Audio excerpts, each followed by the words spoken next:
Edhe një herë përshëndetje vëllezër dhe motra. Ju kërkoj ndjes për ndërprerjen e video mesazhit të parë. Unë e kam për herë të parë që po realizoj një video mesazh të tillë dhe më duhet të them se disa gabime të vogla i kam bërë pa dashje. Megjithatë, tani e gjeta edhe projekt kushtetutën në vëllimin e parë dhe po ja e tregoj këtu.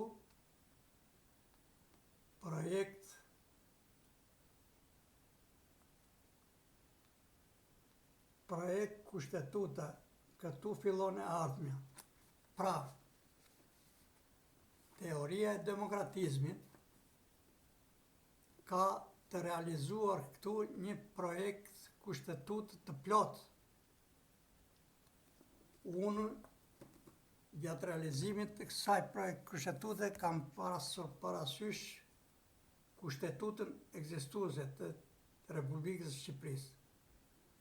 Duke studiuar me vëmendje këto dhe duke pasur parasysh të vërtetat shkencore të teorisë demokratike, kam arritur të bëj një korrigjim të plotë të kushtetutës ekzistuese të Shqipërisë dhe duke realizuar një projekt kushtetut të re.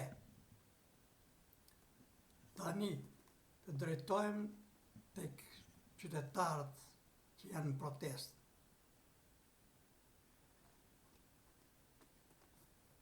Qytetarët që janë në protestë dhe i gjithë populli shqiptar duhet me do e mos të bashkohen rreth demokratizmit.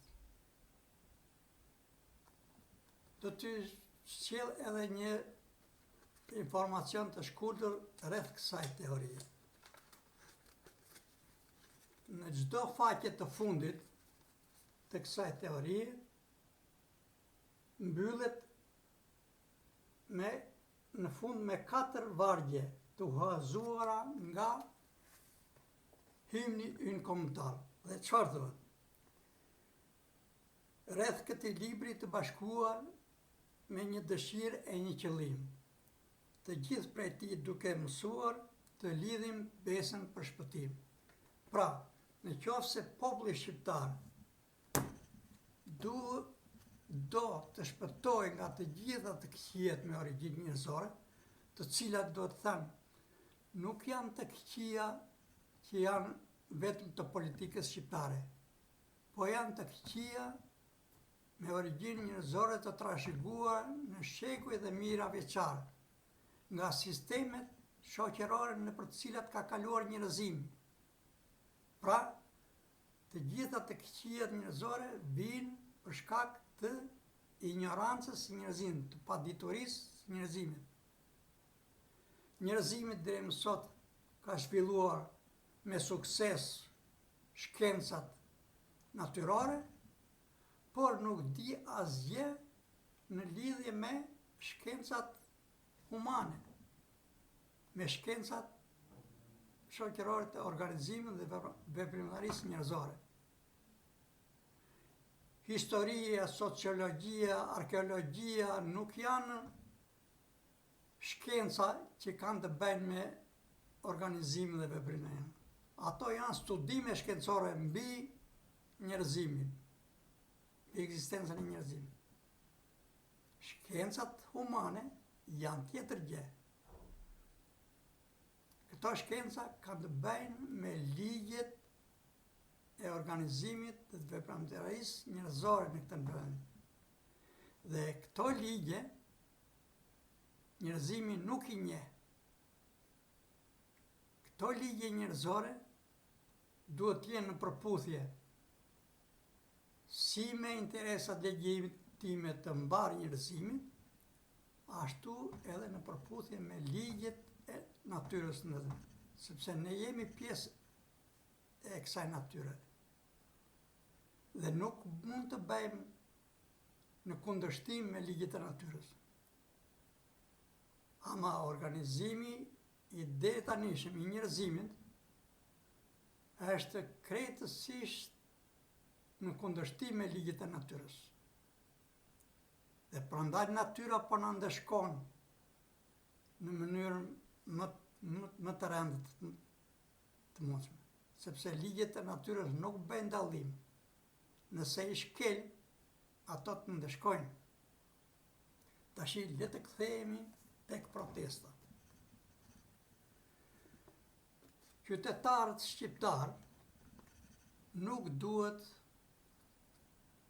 të veprojnë me veprime të palishme, të padrejta, me dhunë.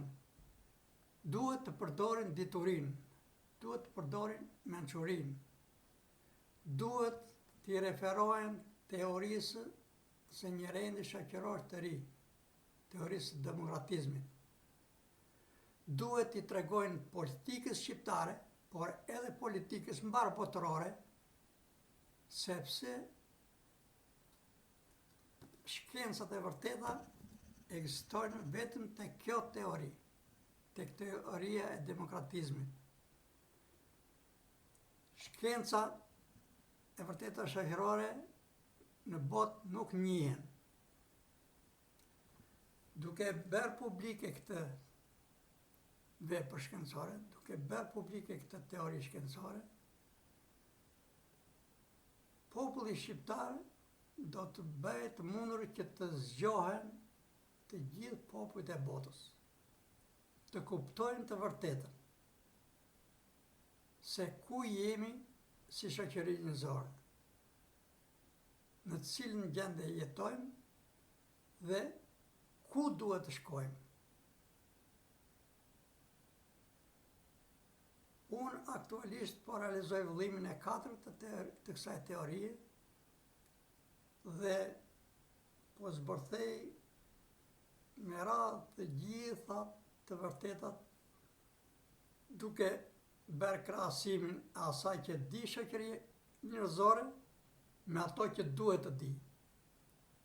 Dhe çfarë konkretisht? Ç'është liria? Njerëzimi nuk e di. Ato që di njerëzimi janë gënjeshtra, mashtrime. Liria e individit, liria e fjalës, liria e mjedis, janë të gjitha gënjeshtra, mashtrime. Liria e vërtet është lirimi i të gjithë njerëzimit nga sundimi njerëzor. Kjo është liria e vërtet, lirimi i të gjithë njerëzimit nga sundimi njerëzor. Sundimi njerëzor ekziston në 3 forma: si sundim politik, si sundim ekonomik dhe si sundim shpirtëror fetar. Të 3 këto forma duhet eliminohen që të vijë liria e vërtet për njerëzimin. Kaq e thjeshtë është. Mirë po, të gjitha këto të vërteta nuk mund të arrihen pa përmendur teorinë e demokratizmit. Prandaj e theksoj edhe te populli shqiptar, tek demonstruesit janë. Demonstruesit duhet të dalin me parulla që flasin për ekzistencën e teorisë së demokratizmit. Duhet t'i tregojnë vendin partive.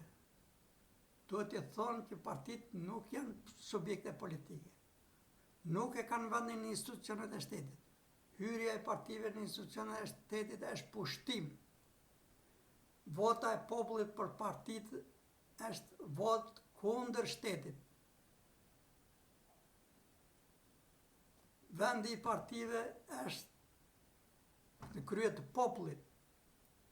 Shteti si subjekt politik, ligjvënës, qeverisë nuk ka ekzistuar kur ndonjëherë deri më sot në botë. Zgjedhjet e lira të ndershme janë tërësisht palishme. Zgjedhjet e ligjshme do të jenë ato zgjedhje që do të përfundojnë me krijimin e institucionit politik të shtetit për të cilat do të zhvillohen zgjedhje. Tani, në kushtet aktuale, kur populli shqiptar është ngritur në protestë, kur është ngritur kundër të gjithë politikës shqiptare, duhet me do e mos të bazohet tek ligjet shkencore të teorisë demokratizmit. Gjëja e parë që mund të bëj është që të kërkoj çfuqizimin e kushtetuesës ekzistuese të Republikës Shqipërisë. Të kërkoj miratimin e kësaj projekt kushtetute të re që ndodhet në teorinë e demokratizmit. Kjo projekt kushtetute e re do të mundësoj edhe krijimin e pluralizmit shoqëror, domthonjë kalimin e partive në organizata shoqërore, do të mundësoj edhe krijimin e shtetit si subjekt, do të mundësojmë edhe krijimin e tregut të lirë demokratik. Në bazë të kësaj projekt kushtetute, do të arrijen të realizohen të gjitha objektivat. Por, në kushtet aktuale, kur partit janë subjekte politike, kur veprimtaria e tyre është e palishme, situatën në dorë duhet ta marrë populli, me në krye organizatat shoqërore, të gjitha ato lloj organizatash të cilat nuk e quajnë veten subjekte politike dhe nuk luftojnë për pushtet. Këto organizata shoqërore, bashkë me të gjithë popullin demonstrues, duhet të kërkojnë me ngul mbledhjen e votave, e firmave për një referendum popullor për çfuqizimin e kushtetuesës ekzistuese dhe hyrjen në fuqi të kësaj projekt kushtetute që ndodhet në vëllimin e parë të teorisë demokratizmit. Kjo gjë nga populli, nëse do të arrijë të bashkohet rreth demokratizmit, mund të bëhet në mënyrë më të mirë paqësore të mundshme. Mjafton që qytetarët shqiptar, kudo në përrethet e tyre, në mënyrë të organizuar, nëpërmjet shoqatave të ndryshme që vënë interesin kombëtar mbi çdo interes tjetër, duhet të realizojnë mbledhjen e firmave. Kushtetuta ekzistuese e Shqipërisë, kjo këtu, thot, nëpërmjet 50.000 firmave, populli shqiptar ka të drejtë të kërkojë referendum për ndryshimet kushtetuese. Atëherë, duke kuptuar të vërtetën e teorisë demokratizmit, duke pasur parasysh që këtu ka një projekt kushtetut të kompletuar, se s'bëhet fjalë për një nen apo për dy, po për të gjithë projekt kushtetut, atëherë, duke pasur parasysh që gjithë populli është kundër kësaj politike partijake, është kundër këtij sistemi, atëherë jo 50.000 firma, po edhe 1 milion firma mund të mbledhen, nëse do ketë një organizim dhe një besim të palëkundur tek këto të vërteta shkencore të teorisë demokratizmit. Sepse unë i dëgjoj me shumë vëmendje protestuesit. Protestuesit thonë Berisha në burg, Rama në burg.